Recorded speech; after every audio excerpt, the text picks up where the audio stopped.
24-hour race, and they are full out with the works cars particularly. And with one of those works cars on that front row, it's their experienced team of drivers, really, isn't it, that's on that front row with Bob Volek, Hans Stuck and Thierry Boots. Yeah, in fact, talking to Terry Bootson this morning, he mentioned that about the importance of being at the front. It's not so much the importance of being there in terms of how your results are going to be during the race, but it's how the public perceive you. Your car is on the front row of the grid. It's going to be seen all over the world, just as you're seeing it on Eurosport this afternoon. It's the kudos of being there that really counts in this race. But again, you know, if the cars are so fast, so reliable in qualifying, it does actually give a good indication of what's going to happen in the race. No problems at all for this car and Bo, no problems at all for the Porsche GT1 alongside it. So we're getting ready for the race start now. They just got to time it so that the cars move away, and then we will get this race underway. Due to start at 4 p.m. and then at 4 p.m. tomorrow we find out exactly who's managed to last the distance. Justin Bell's car there, we're looking at somewhat further down the grid, and Justin is starting this race.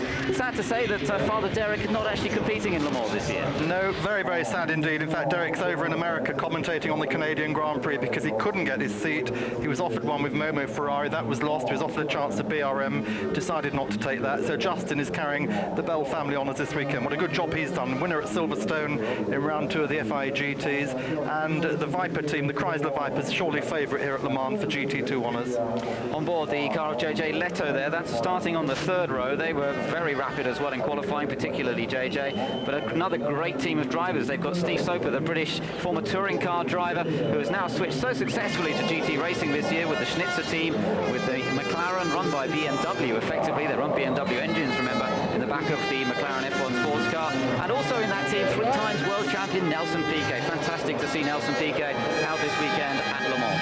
Well, we're looking here at the back of Marcel Martin, who is the gentleman start your engines of France, and Marcel, secretary of the race committee of the ACO. He will give the order now to start engines. You can just hear them starting to move up there, taking the boards down. The grid will be cleared in a moment, and we're looking, Ben, to start in about 8 minutes time after they've done one very, very slow, normally takes about 5 minutes, rolling lap of this 8-mile, 13-kilometre circuit.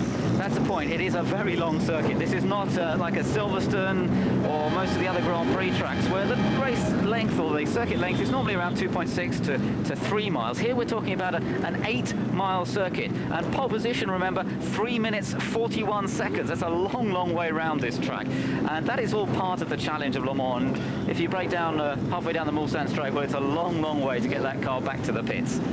So we're looking there at the prototype side of the grid with the pole position sitter there, Michele Alboreto, former Grand Prix driver for many years, of course, raced with Ferrari, and the car's now moving away on the green flag lap.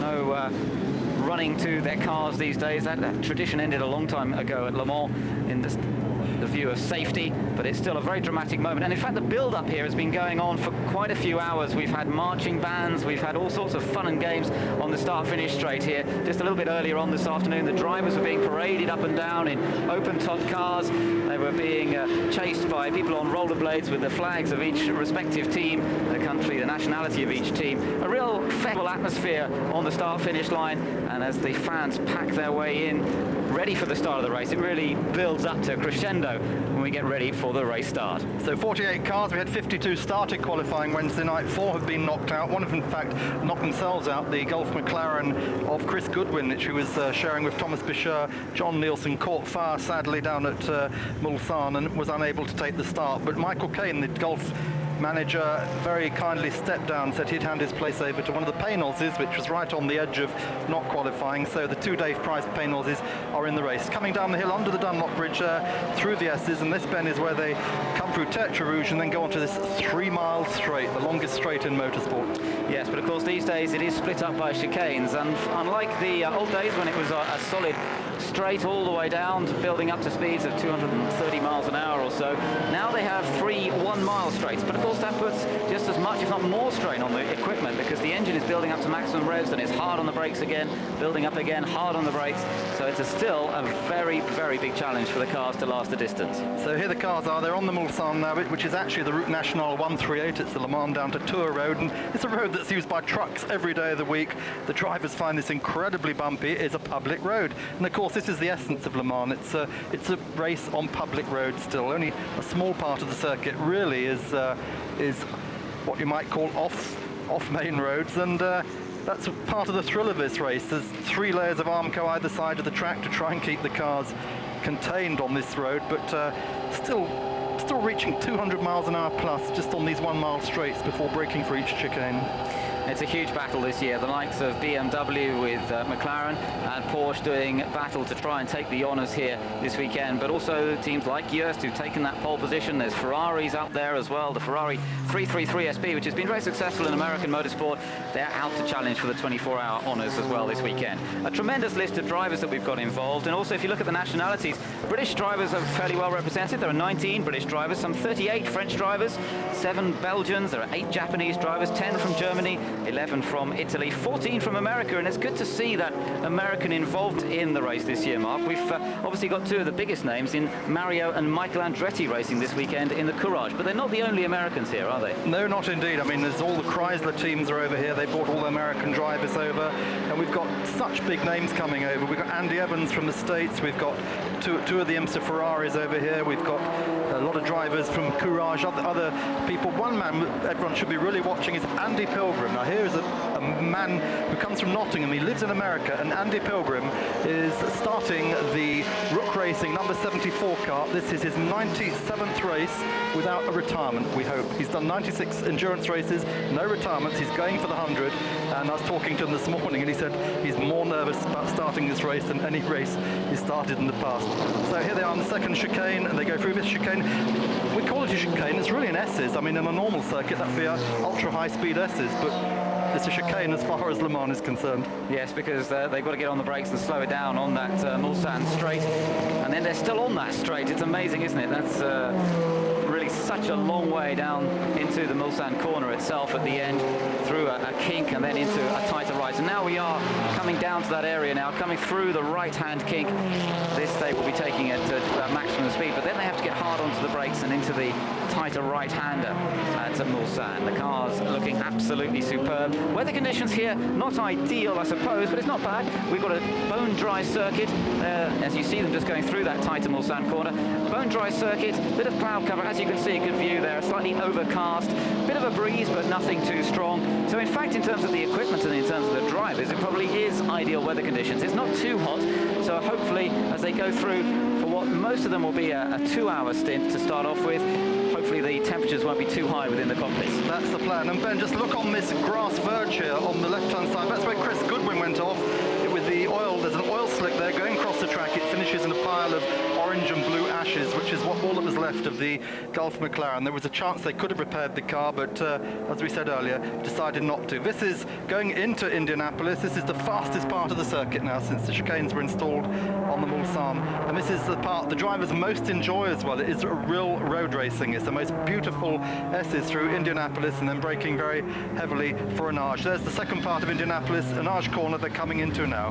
Anage corner is a very tight 90-degree right-hander. The car's working hard on the brakes there, and it's interesting to note that some of the cars have ABS for this weekend. The ABS anti-lock braking system now is something that really is special to Le Mans nowadays, and the Porsche, the Works factory Porsche certainly have that. Quite a few of the GT1 Porsche cars have that, and it will help them as we go through the course of the race, and particularly, of course, if we get any rain, which is not beyond the realms of possibility. Absolutely, and very interesting about the ABS. BMW Motorsport running the McLarens, they've actually fitted ABS for the first time to the McLarens. It's increased the weight of the car quite considerably, but they've decided it's actually going to be an advantage here. So JJ, Steve Soper, Peter Koch, Roberto Ravalia and co, they're going to have that to their advantage. And Hans Stuck says at Le Mans nowadays, ABS is a must. He said there's so many problems at night, there's so many problems when it rains, that you need to be able to brake very late, and if you make a braking mistake, you can get away with ABS, something you can't always do with the car without assisted braking.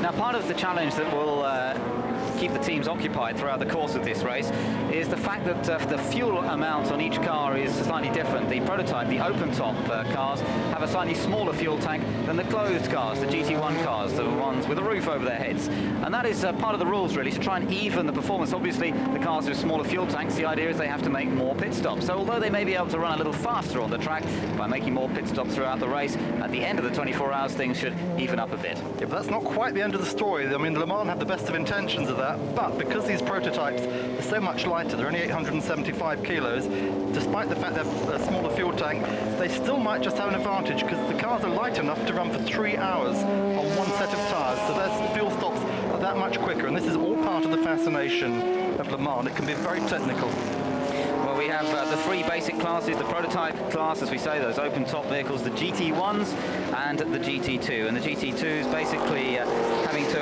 run with slightly less powerful engines. They're slightly less performing than the GT1s, but it's a separate category, and the honours, the battle for honours in that class will be just as tightly fought as the battle for overall honours. So here we go then. The cars are coming around now towards the start-finish line. The 4 o'clock deadline is there, and we're about to get the 65th running of the Le Mans 24-hour race underway.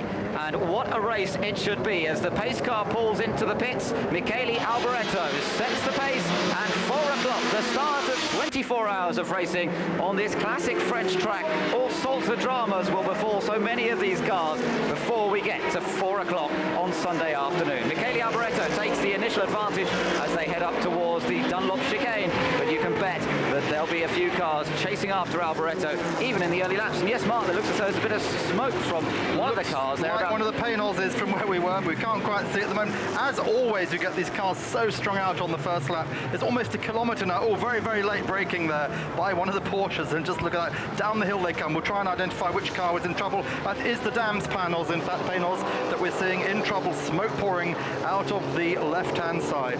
There was another Porsche GT1 car pushed onto the grass, but let me tell you, it's Bob Volek who's leading it. Alboreto did actually drop back to second place as they went up through the Dunlop curve, so that's interesting to see. And it looks as though the Nissan of Eric van der Poel has come up to third place. He started on the second row of the grid, so van der Poel's made a good start. Yes, one of the Panos cars, there you are, has got problems already, as you spotted, Mark, and that car already looks like we've got a first retirement, and that didn't last very long, did it? We're only on the opening lap. There is our race leader, the number 25 GT1 Porsche, started by Bob Volek, but look at the Nissan of Eric van der Poel.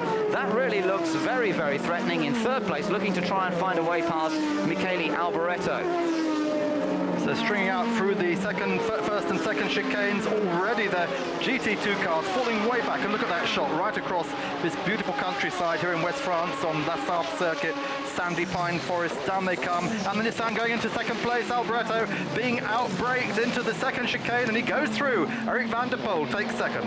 So van der Poel moves this, the first of these three-pronged Nissan attack up into second place. Remember, Martin Brundle started on the 6th row of the grid, and the third of the Nissan starting a little further down, back on the 11th row. That's the mainly Japanese car run by Nissan of Japan, and being started by Hoshino, the car being shared by Eric Comas, amongst others. So that started a little further back, but with one Nissan already up into second.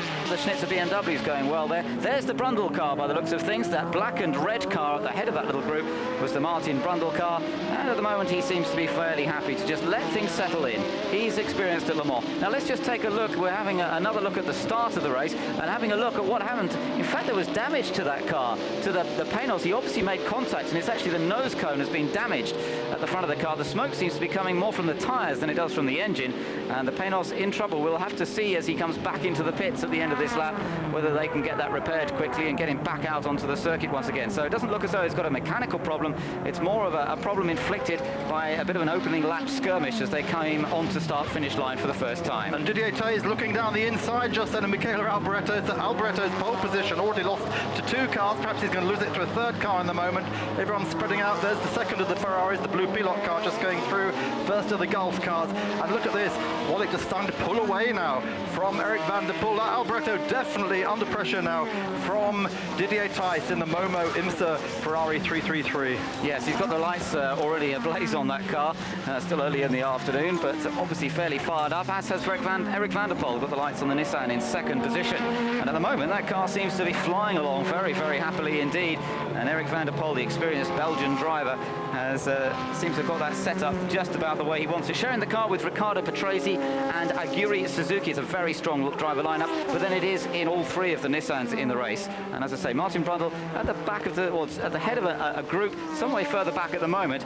But as they come around to complete the first lap, there's no doubt about the leader at the end of one lap. That's Bob Volek. The big question is, can they keep that car going? They are favourites in some ways for the event, but with 24 hours to go across the line then to complete the opening lap here at Le Mans, Bob Volek. At the moment, it looks like Didier Thijs making no impression. In fact, he's dropped back a little bit, and he, in turn, is coming under pressure from JJ Lehto. JJ Lehto in the BMW Motorsport car, the car that has won 2 races this year already. It won in Helsinki, and it won the opening round at Hockenheim.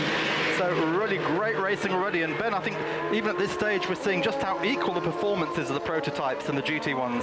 Yes, it's very interesting to see that. And Alboretto's pace, of course, was pretty amazing in qualifying, a couple of seconds faster than anybody else. But qualifying conditions very, very different to race conditions. They have to run to a pace now. These cars, the drivers are driving hard. It's difficult to explain in a way when the drivers are driving to a pace. They're still pushing the car hard. It's not as if they can just sit back and relax, but they have to be worried about fuel consumption. They have to be worried about tyre wear. But the driving skill comes in trying to make the fuel go that bit further and making the tyres go a bit further and still be able to lap quickly. And in the pits, the crews are judging all the time the pace that the car needs to run at. They will have a target pace for the likes of Bob Volek, Eric van der Poel, Michele Alboretto. Each will have been told, right, this is the sort of lap time you should be doing. And we want you to do this lap time with the minimum amount of tyre wear and with the minimum amount of fuel used. And if they can get that right, well, that's the idea to try and take victory at the end of 24 hours. Just taking a look back a little bit at this, in fact, is the Paynol still trying to make its way round to the pits at the end of that opening lap. But as you can see, the damage here to the left front obviously had taken a bit of a hit, and the car now actually into the pit lane and repairs going on. We're just looking at our monitors. We're not seeing at the moment the GT2 cars are some way back out of the picture, but it's a Viper 1-2 at the moment, and Philippe Gache is leading at the moment from Tommy Archer, which is how it was in qualifying. Again, these prototypes really being outpaced by the GTs at the moment. This Porsche GT1, a very controversial car last year, but this year outpaced in the early FIA GT1 races until the regulations relaxed at the time of Helsinki, allowing them to have bigger restrictors on their turbocharged engines. Maybe they were sandbagging at the pre-qualifying test, maybe they weren't, but Nissan certainly set all the pace then, and Nissan curiously off the pace in qualifying. That's that nose cone again from the Paynols. They're enjoying the picture they've got there, very dramatic picture, and it looks like we had some problems. A report from the pits on the Paynols, Ben. Yes, it's Frank Lagorce who's actually at the wheel at the moment of the Dams car. It's a strong driver lineup in that car, all ex-Dams Formula 3000 drivers. Frank Lagorce, Jean-Christophe Bouillon is also part of that team as well. But they've had some damage just to the left front corner, as we saw. The smoke was the body rubbing on the tyre. The tyre seems okay. It doesn't seem too serious. The initial reports seem to indicate they're going to be able to get that car back together and back out again onto the circuit fairly quickly. So let's hope they do manage that. Eric Bernard is the third driver in that car, so very competitive team, and the car has been running very well during the qualifying so far, a lot better than the Dave Price Racing entries, and there you can see in the inset the work that's going on from the Dams team to try and get him back out again. Of course, such is the nature of these races. It's not necessarily a disaster, this, because the car may be out of sync now. Sometimes it helps, because you get a very, very crowded pits here with 48 cars, and if they get it back quickly into the race, they'll have put some fuel on board, they'll have perhaps retard it just in case, take advantage, and it could actually play into its hands later on when things get hectic. Battle for second, hotting up again as Michele Alboretto comes up behind Eric van der Poel once more, and in fact takes a little look down the inside, coming around to complete the lap, but decides to slot back in again. Interesting that, how Alboretto seemed to drop away a little bit, and now the three leaders are really quite close together. Bob Volek in the Porsche is the race leader, car number 25. Eric van der Poel in second place in the Nissan, car number 22, and then third place, last year's winning car, the number 7 US Porsche of Michele Alboretto, the first of the prototypes. The second of the prototypes there is the Ferrari of Didier Tace in car number 3, and then next up is the number 26 Porsche of Emmanuel Collard, who's at the wheel at the moment. Behind him is the number 42 McLaren, and that's the BMW entry of JJ Leto, who started that car. And then we move back to some of the other cars. The next one up, number 13, the Courage competition. That's the first of the Courage cars that's up there, with Didier Cottage, Jerome Polican and Mark Goossens, the driver team on that one. So what we're looking at the moment, as well as a battle of weight, because these two cars leading at the moment, they're both weighing at around 1,050 kilos. The prototype behind is 875, so these two at the front, plus the fuel loads, are giving away a lot to the car of Alboretto. I think at the moment he's just letting them set the pace. He's content to follow him at this early stage of the race. We're on the third lap. He has got third place secure at the moment. They're pulling away from all the other group, which is still led by Didier Thijs, as you say. Here they come again into that first chicane, first S's, I think it's better to be called. This is actually Nissan corner, and it's at the moment Porsche, Nissan and Porsche. 1, 2, 3, but interestingly, Ben, the second and third cars are both TWR built, and this is a little bone of contention. It is a little bit, yes. Tom Walkinshaw, the man who also runs the Formula One project for Damon Hill as well, of course, these days, and Tom himself running backwards and forwards between Montreal and Canada this weekend for the Grand Prix, and here to Le Mans. It's a bit of a hectic schedule. Look at this, Michele Alboreto having another little look to try and get past Eric van der Poel, slips down the inside. So Alboreto, who actually set the fastest lap on the last lap, has now moved back into second place. And as you say, the two TWR cars battling. Let's just explain that a little bit. This car, the open-top car, was developed by TWR for Porsche a few years ago. The Nissan's slightly different. That's been built and developed by TWR simply since the end of last year, hasn't it? Yes, indeed. Yeah, the TWR Porsche was built for 95 for Daytona and Le Mans. There was an argument over regulations of Daytona, and Porsche withdrew the car in something of a fit of peak. The car then was given to Just, and they ran it last year, and they won the race with the car. They've come back again this year, but Porsche yesterday at their annual press conference disassociated themselves from the car this year. They said, no, our factory effort is all involved on their GT1 cars. Just looking at Alain Ferté moving up and waving thank you to whoever he was passing. Couldn't quite see who he was going past there, but Alain Ferté in the Marlboro GT1 Porsche getting one position. As we go back to the three leaders, amazing to see how close these three are at the moment, how similar pace they're running, and yet pulling away fairly quickly from everybody else. Volik still the leader, Michele Alboreto there in second place, and Eric van der Poel in third position. So, as we were saying, between these two cars, a lot of difference in terms of gestation period, how long they've been around. The Nissan, really, the project only started last September, but a huge amount of work has been done since then by the Tom Walkinshaw team to get this car ready for a 24-hour race. Michele Alboreto, meanwhile, now putting a move on Bob Volik to have a little look down the inside. Volik shuts the door. Michele Alboreto settles back into second position. Last year, Alboreto was unlucky. He was driving the sister car to this, in fact, for the Years team, but they had more mechanical problems and were rather unfortunate. It was this car that was being driven last year by Manuel Reuter, Alexander Wurz and Davy Jones that went through to take the victory.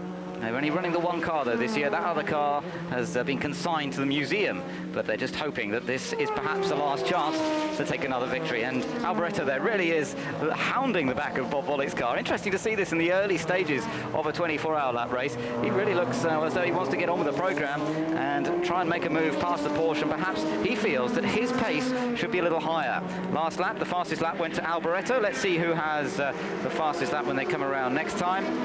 Well, at the moment, it's still Alboreto who seems to be fastest, having moved past the Nissan of Eric van der Poel, until perhaps we see one of the cars slightly further back, also making up some ground. So Bob Volik leading the race, and this is a great moment for Bob. He's 53 years old now. He's done 29. This is his 29th Le Mans. He has never won the race. He's won the Daytona 24 hours 4 times, but Brilliant Bob, as he's known, has never actually won this race, and he would just love to do it. He's got the equipment this year.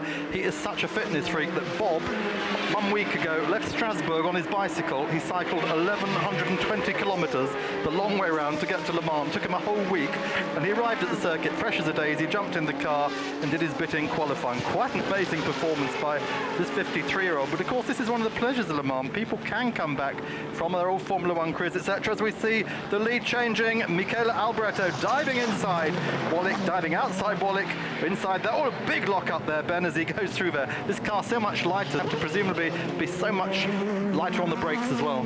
Yes, it's difficult to see there. Dirty track on the inside as well, because all the cars have been running around in qualifying and not really cleaning the other parts of the circuit. They've been on the ideal line most of the time, so that may have contributed. Let's just take another little look there. He was actually pretty much off the brakes there, although, yes, it might have been just that right rear locking slightly light on the right rear as he turns into the corner, and that shouldn't really harm his chances too much. Now, Alboreto obviously feels that he wants to be lapping faster than this, but remember what we were saying earlier. This car is going to have to probably make more pit stops over the course of the race in terms of fuel, although it may not be such long pit stops because the tyres should last reasonably well.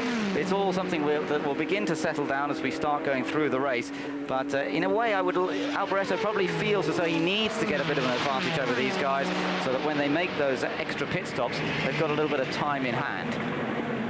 All three of these cars are, of course, on carbon brakes, but Alboreto does not have the advantage of ABS. They're not fitted to prototypes. It's actually banned from the prototypes. The FI, perhaps rightly concerned they would get too fast, get much too far back towards the old Group C days. But quite honestly, when you start talking about Group C, you look at the third car in this group, I, for the life of me, cannot tell the difference between the 1990 Nissan Group C car and today's GT1 car. They look so similar, don't they? And really that is a bit of a question mark in GT racing at the moment. Just where are they going? GT racing has really gone through such a revival in the last couple of years with the idea of exotic sports cars that are originally designed for the road and have taken to the tracks.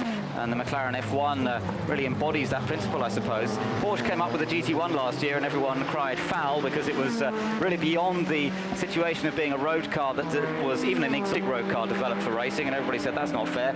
And then really Nissan have gone even well beyond that. They've built this car really basically to go racing. It's not a road car. There is a road car version, and that's being built also by TWR.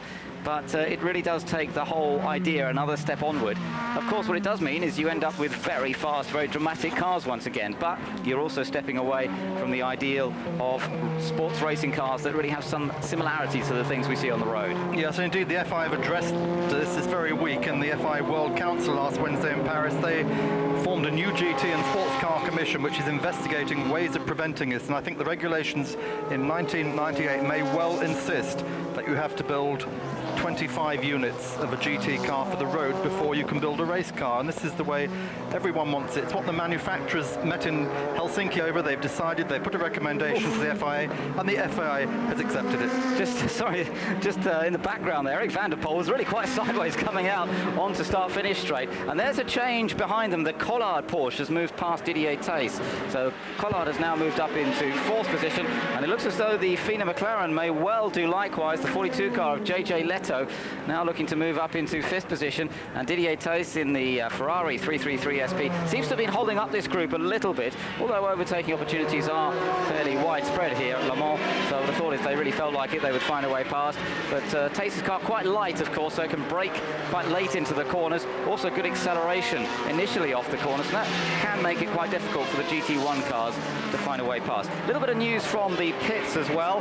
That panos that we saw of Frank Lagorce, that's rejoined, by the way, now. They simply swapped over the nose and light unit, and well, in fact, no, they're going to do that later. They've taped it up for the moment, but they're going to swap it all over later on. The number 64 Chrysler Viper, one of the drivers of that team reported not so well, Jari Nurminen, who we thought was originally going to be starting the car. In fact, reported unwell. He may not drive today, but he'll probably be out tomorrow. And the number 70 Marcos in the pits of Cor-Oiza, as we're looking again at this little group of cars behind Didier Tace there. Cor-Oiza had a problem, and they've been in the pits for about 5 minutes now, and there's lots of action going on there. Right out wide is the other GT1 Porsche that was just running behind. That's the number 30 car, I think, of Christophe Bouchou. So Bouchou there, sort of using every bit of the road, but now I think being passed by JJ Leto again. Good battle going on between those two. Absolutely incredible. Bouchou, of course, the man who won Le Mans for Peugeot, his very first attempt in 1993. He's been always one of these drivers, though, who never quite makes it. In fact, he lost his factory drive last year. He's been racing this year in the French GT Championship, purely because he wants to go racing. He was invited back to come racing. He's in that number 30 Kramer Porsche 911 GT1, and he's been doing a great job. The Kramer brothers have said they are so impressed with what he's done for them this weekend.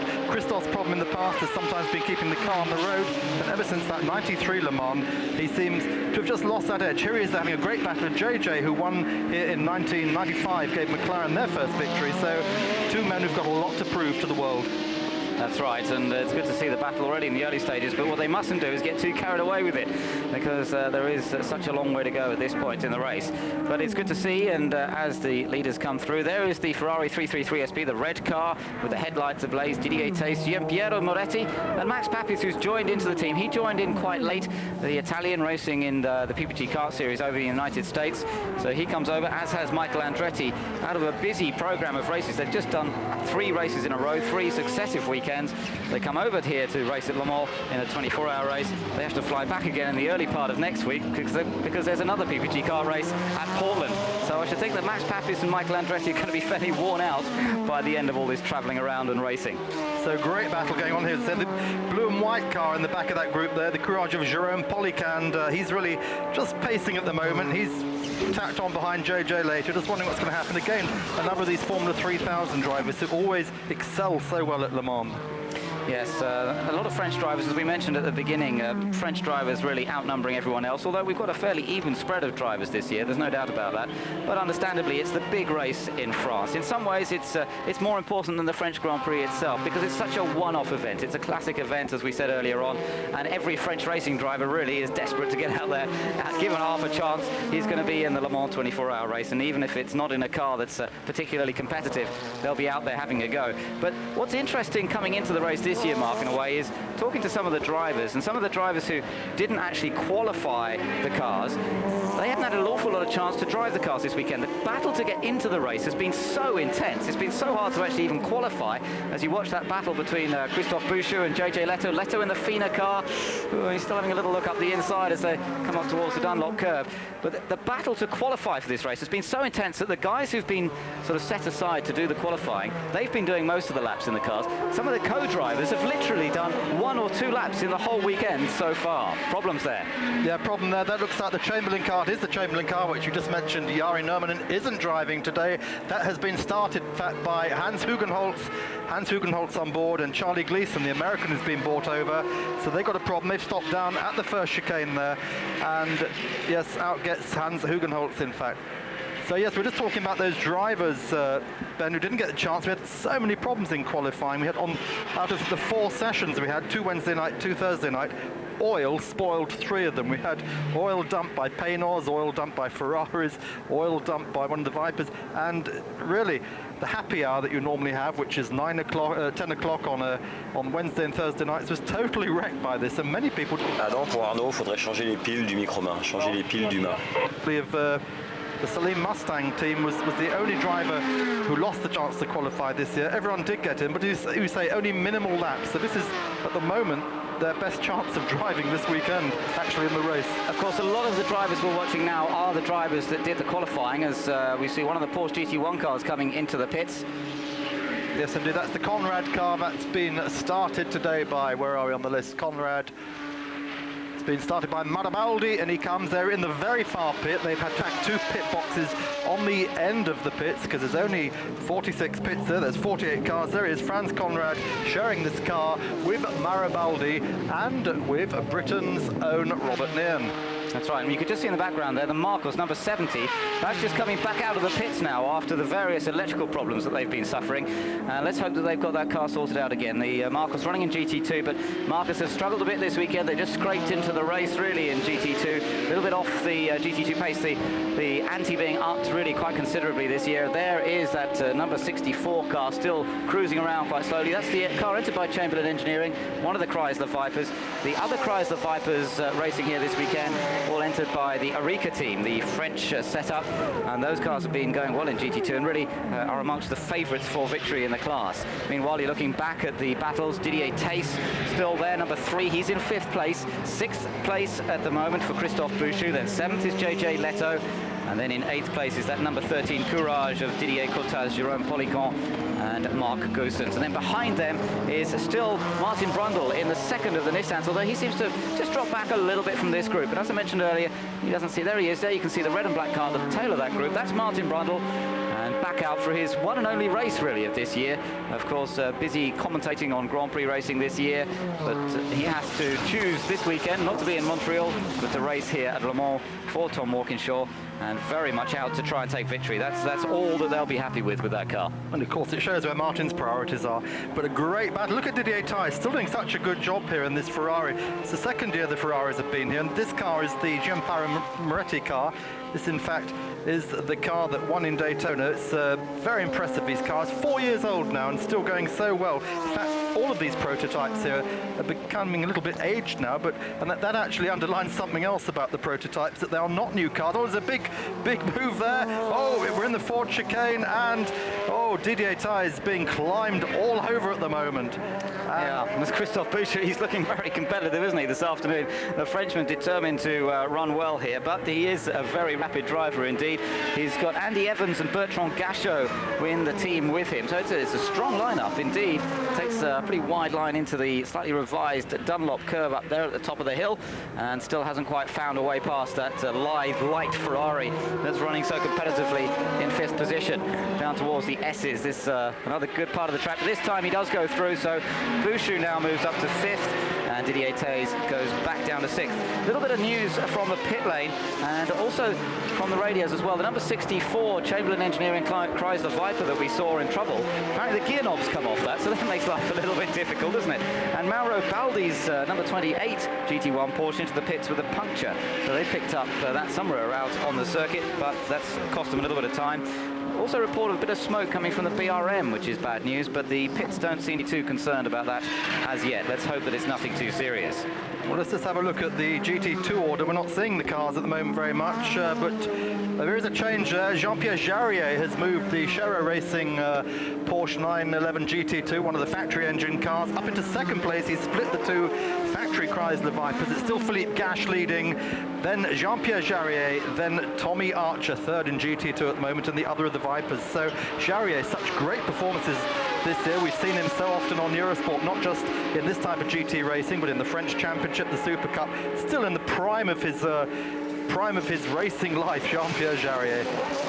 Yes, there's no doubt about it. He's so enthusiastic about it too. It's amazing to see. I mean, all those years he's raced everything from Formula 1 to sports cars, Porsche Carrera Cup. He still does very competitively in France, as you say, and just always so much enthusiasm and joie de vivre, as the French would say. He really goes about his racing in fine style. It's going to be interesting to see. We've got quite a few of the sort of older generation of French drivers. Don't forget Henri Pescarolo this weekend, starting at something like his 31st Le Mans. Absolutely unbelievable how much he's been racing here.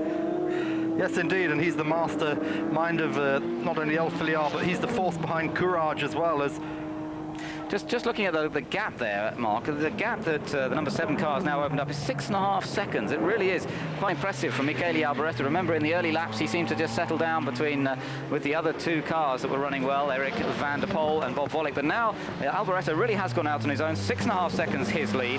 There's another 3 seconds back then from the Bob Volek Porsche to the number 22 Eric van der Poel Nissan. So the top 3 now have spaced themselves out a little bit, and slight problems there for the number 14 BRM. We'll be back after the break.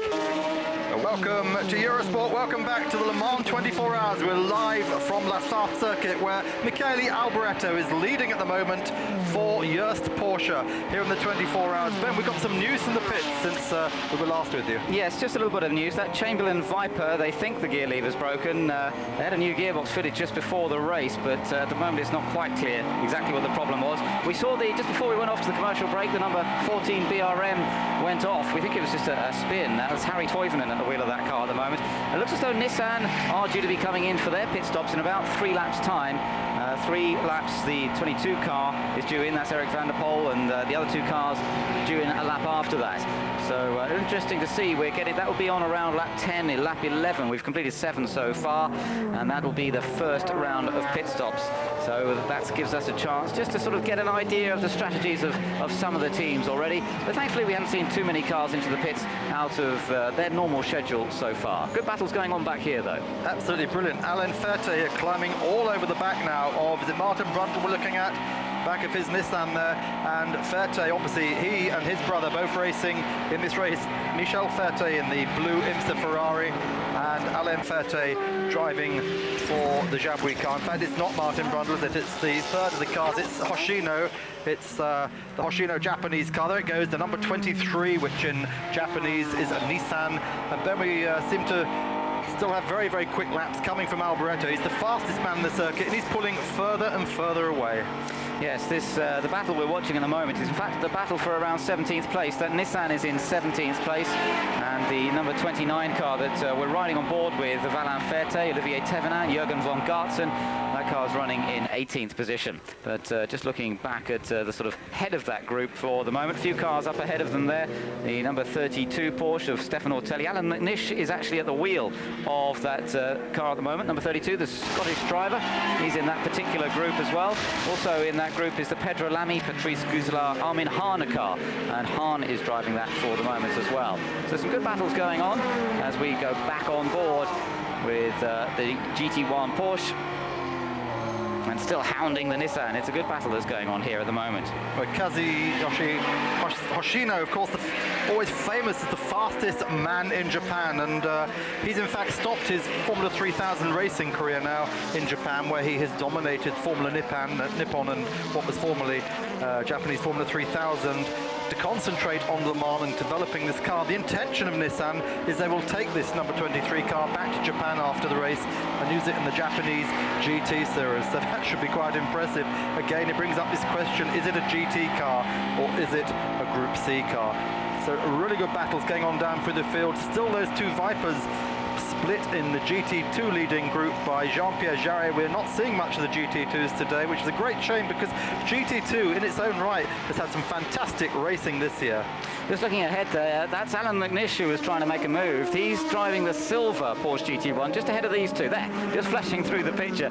Only briefly saw him, but Alan McNish just ahead of these two cars, and he seemed to be battling with the ones ahead of him, which included Armin Hahn's GT1 into the pits. We've got a few cars now just beginning to make some stops. That's the number 4 Pilot Ferrari. Michel Ferté, brother to Alain, who we've just been riding with, is actually at the wheel of that car at the moment. Yes, this is a historic car. In fact, this is the first Ferrari 333 to ever win in America. It won in Road Atlanta in 1994. It's been in a museum ever since, but Michel Ferté was able to persuade the owner to let him rent it for Le Mans this year, and that's why it's here. We just saw a big moment there. We saw Alain Ferté shaking his fist there at Hoshino just as they came out of that chicane. I'm sure we're going to see a replay of that in a minute, but there's obviously some aggravation going on here in this group. Yeah, it's this group really battling hard. There is McNish in the silver car, moving up past the number 27 car is Pierluigi Martini. So Martini seems to have just dropped back a little bit, and it is a fairly fraught battle that's going on here. Up ahead of them is the Lark McLaren. Let's just look back. This is Harry Toivonen's BRM. We saw Toivonen off at the side of the road, and he's seeming to say that it's finished, it's all over. That's no good getting that car going again. And bits of bodywork being carried around. Now that seems a bit strange. The yellow flag being displayed, and a car, that is the Toivonen car, still being pushed away. But whether that bit of bodywork was from Toivonen's car or from someone else's, a little bit difficult to tell. There's one of the Porsche slowing right down. That was a GT2 car, in fact, I do believe. So perhaps just letting the quicker runners through. So we go back on board with Alain Ferté still chasing after Hoshino. As behind them, the first of the Gulf cars is just a little bit behind them as well as the number 41 car, Jean-Marc Gounon, Pierre-Henri Raffanel and Anders Olofsson. Well, that's maybe what all that fist waving was about. Hoshino really getting right into the battle with Martini, and it almost caused problems for Alain Ferté, didn't it? Yeah, it very nearly got caught up in that, and in fact, if they'd just held that slow motion longer, you'd have seen again a raised fist. Obviously, Ferté very, very unimpressed by the standard of driving going on ahead of him. Just a word about Gulf McLaren in the background there, as we see that car of Gounon, the Raffanel rather, who set the fastest time, and Pierre-Henri Raffanel, leader of the Gulf McLaren pack this weekend. They're down to 2 cars, as we heard earlier about Chris Goodwin's very unfortunate problem. Le Mans rules this year have been changed, well, they changed last year. As we look at Didier Thys coming into the pits, Ben, Ferrari pit stop. Yeah, so the first of the stops for the leaders remember he was running in 6th position before he came into the pits. This is the car of Giampiero Moretti, a car that's been very successful in the United States in the IMSA Championships. And Moretti is such an enthusiastic racer, has been racing here at Le Mans since around 1970, and has put together a very strong team this year. But remember, these cars running on a fuel tank of 80 litres compared to the fuel. Oh, that's McNish's car, I believe. The Rook Racing Porsche. I think that's Alan McNish's car, and you can see stopped at the side of the track there, and that is very disappointing. We didn't really see what was going on. Perhaps it was that car that we saw slow down. I thought it was a GT2 car, but it may well have been that car that we saw being passed by Alain Ferté. Yeah, this is in the Porsche curves, which is the most daunting fast part of the circuit, and they're just radioing in. Now, we don't know at the moment what's happened. Has the car hit the wall and we can't see from that side, or has it just stopped the problem? It's happened very quickly because we're only just watching McNish, literally a minute ago, so we don't know what's happened yet. I'm sure we'll find out in a moment. Yes, we could see the number 32 as he came in. To the pits comes the number 80 GT2 car. That's Claudia Hurtgen, one of the 2 lady racers in the event this year. And as you can see, pit stops now beginning to take place a little more regularly. There is the Lister Storm. That's the number 46 car of Julian Bailey, who started in that. He's sharing it with Thomas Erdos and Mark Scaife. And it's a very good driver lineup that they've got in the 2 cars. Jeff Lees, Tiffany Dell, and George Fouche in the other car. So that number 46 car going through a fairly routine pit stop. Let's hope there aren't too many problems. Clearing a bit of stuff away, or no, they're actually having to take the nose cone off here, perhaps. Well, it looks just like a lot of rubber from the track, I think, Ben. This, interestingly, the new style Lister, the cars are much more rounded and curved. And this actual car we're looking at the moment is the car that won at Donington Park last week on its maiden outing in the British GT Championship. That's been pressed into service here at Le Mans. And Lister really very, very strong this year. I mean, they're so impressive. And this British crowd just love it. There's Lawrence Pierce standing in the pit garage. He's the team chief with the stopwatch in his hand. Jeff Kingston, who was formerly with Gulf McLaren, now car manager of this car, and out it goes again, back into the race. A very nice stop there, very professional.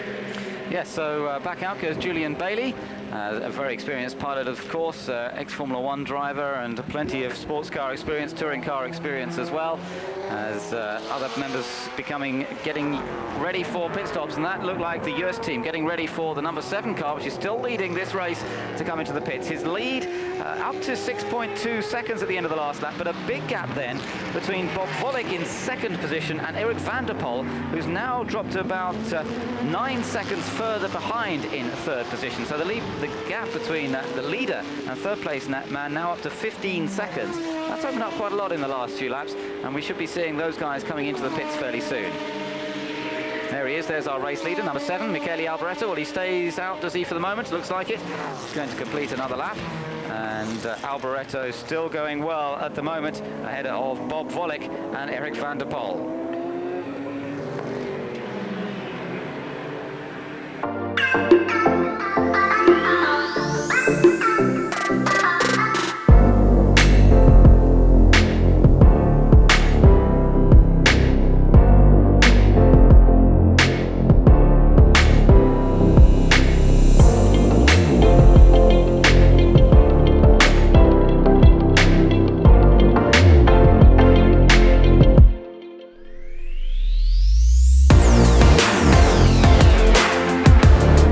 Underway into the pits there, the number 26 car, and that of course was running very, very competitively, was in that top group in 5th place, and they make their first pit stop as a gaggle of cars makes its way down the start-finish straight here. Led by Frank Freyon there in the Mazda. This is the Jim Downing Mazda, the car that's using the engine of the 1991 Le Mans winning Mazda. It's the 4-rotor, and also there the 2 Salim Mustangs, the first time Ford Mustangs have been here in 30 years. One were driven by Price Cobb and the other by Britain's Rob Sherl. So good job by those people, especially by the Mustang team, to get into the race at all. Very, very exciting qualifying for all of them. We're on board at the moment in one of the Nissans. It looks like the car of Hoshino again. Yes, and just making a place as well as we join him on board. Let me just tell you that a little bit of news from the pits. We saw Claudia Hurtgen come into the pits in the number 80 car, the GT2 Porsche. Sounds as though she's got a gearbox problem. They may be looking into changing the gearbox on that car. The Lister, we saw that in the pits just a moment ago. There was some debris in the front, and they reckon it actually was debris from the panos. You remember at the beginning of the race, we saw the panos with damage to the front. Looks as though some of that got into the radiator duct at the front of the Lister, damaged the grille, but they managed to clean that up a little bit before he went back out. McNish, we don't have any further news yet about Alan McNish, but it does look fairly serious, obviously, with that car stopped out on circuit. And we think that the number 64 Viper has got back out onto the circuit again after its gear lever problems. He seems to have rejoined the race. Meanwhile, I can tell you the other Lister has also come into the pits. We're still with the McLaren. In fact, it is the Japanese driver, it's the McLaren we're with rather than the Nissan. This car being shared amongst others by Gary Ailes. Britain's Gary Ailes enjoying his first race at Le Mans this year, and after his superb showing along with Chris Goodwin in the opening round of the British GT Championship with the Parabolica Motorsports car, this very same car, in fact, which has become the Lark car for this weekend, in deference to the sponsorship from a Japanese company and Japanese drivers involved in that project as well. Yeah, Kaiichi Chishiro at the wheel at the moment. And this car run by Graham Humphries, of course, who was Spice Cars in Group C days, along with Jeff Hazel. Jeff Hazel's now at McLaren, and Graham Humphries has joined this very, very effective British team. They won the opening round of the British GT Championship at Silverstone, and they did such a good job here in pre-qualifying at Le Mans. Gary Ailes really doing the business again, showing what a great driver he is when he's given the equipment and the chance to prove himself. Good to see those onboard shots, and hopefully we'll get a lot more great onboard footage as we go throughout the course of this race. And that's the number 44 car then, running in 12th place at the moment. Not a bad effort at all, and let's just hope that it keeps running as smoothly as it is at the moment. So other cars into the pits. I can tell you just looking out of our commentary box window that the number 61 Aurica Viper is into the pits. That's the Olivier Beretta, Philippe Gache, Dominique Dupuis car. That's just entered the pit lane. Otherwise the pits are fairly quiet as I look across. We're right opposite the pit lane here, and otherwise fairly quiet in the pit lane. The other Lister is just about to come out of the pits. That's the Jeff Lees car. Well, this is Mario Andretti in the Courage here. He's just been put down by Shisia. Shisia did a very good job in qualifying. It's only his second time at Le Mans. He did the time in the car. He's just put Mario down one place. We'll see it as they come back. Perhaps Mario is heading for the pits at the moment. And on his plan, oh, we've got an off there.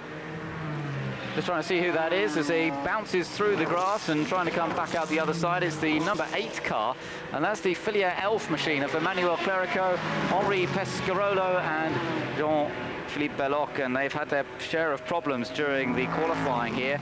We think it's Emmanuel Clerico in the car at the moment, and that's a bit of a mistake early on in the race that they could really do without.